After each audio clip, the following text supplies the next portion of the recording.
everyone. Myself Guncha Shandilya, and I was part of the 2025 Fair cohort of changemakers. And today I would be speaking on a topic which sits very close to my heart, and that is on the sensibility of sensitivity and why I feel unsafe with my own race.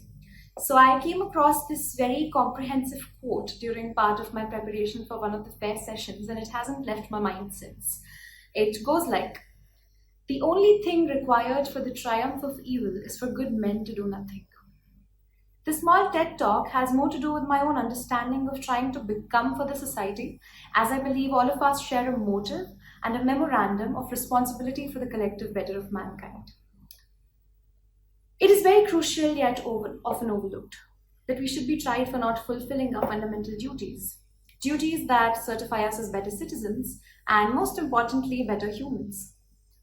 Where does the idea of change making come from? Does it mean that some people are more responsible than the others? Or is it simply that we never realized we have a purpose beyond living a life of luxury and becoming economic contributors and consumers?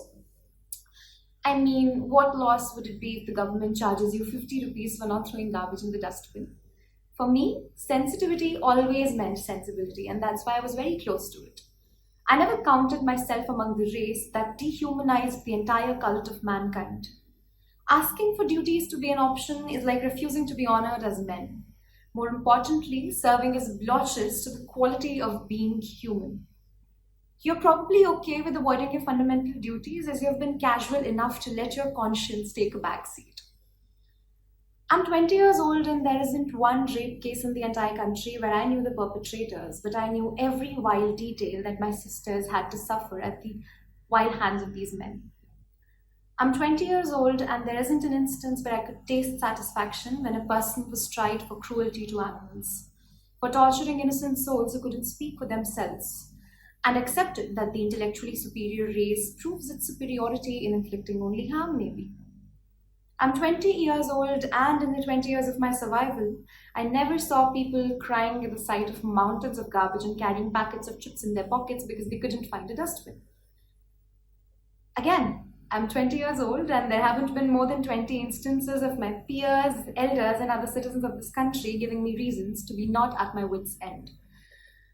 Humans are quite unpersuadable, you see, as they drift through the world as if everything nature ever birthed belongs to them, deserves to undergo the profit-churning cycle, and in the end come out as raw materials for their profit. In this short lifespan of 60 to 70 years, all we have done, discovered, and innovated is to make it even shorter. What an irony.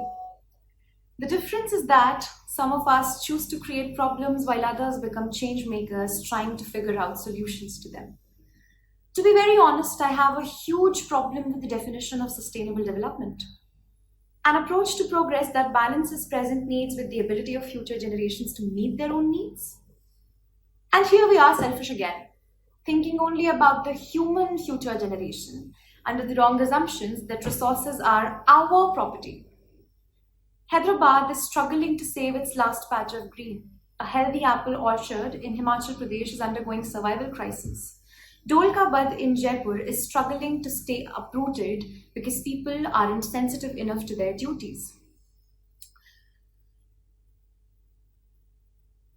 The problem with the definition of development is that we have printed it in lakhs of books and underlined it for our exams, but never understood the real meaning of it. The problem with our system lies not in teaching the right values, but never teaching why they are of immediate need to us. IUCN published in January of this year that a quarter of freshwater animals are at a risk of extinction. And what are we doing? Sending the news through Instagram chats, making sure that it reaches maximum people? Do we even care to turn off the fans and ACs in commercial settlements when we walk out? Have you ever fed a starving stray? Have you taken out a Saturday to be part of rallies to restore iconic patches of greens? The world is on the verge of extinction.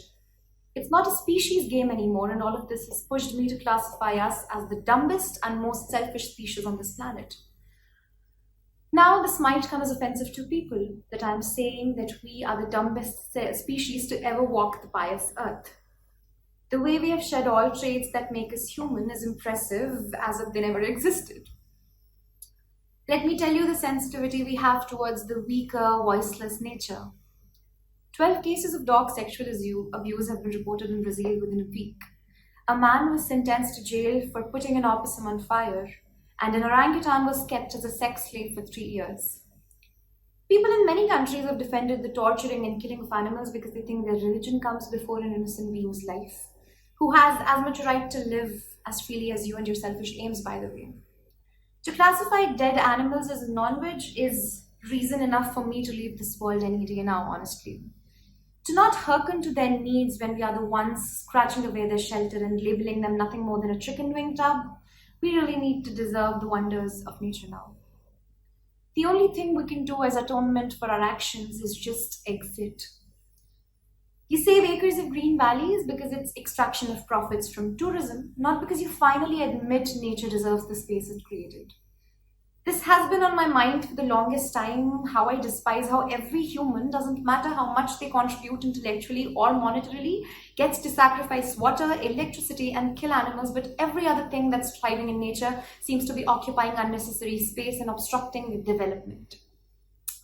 I hate discussions on going green done in private jets and how social media influencers get to advertise high levels of consumption and energy waste just because it appeals to them and to the Gen Z.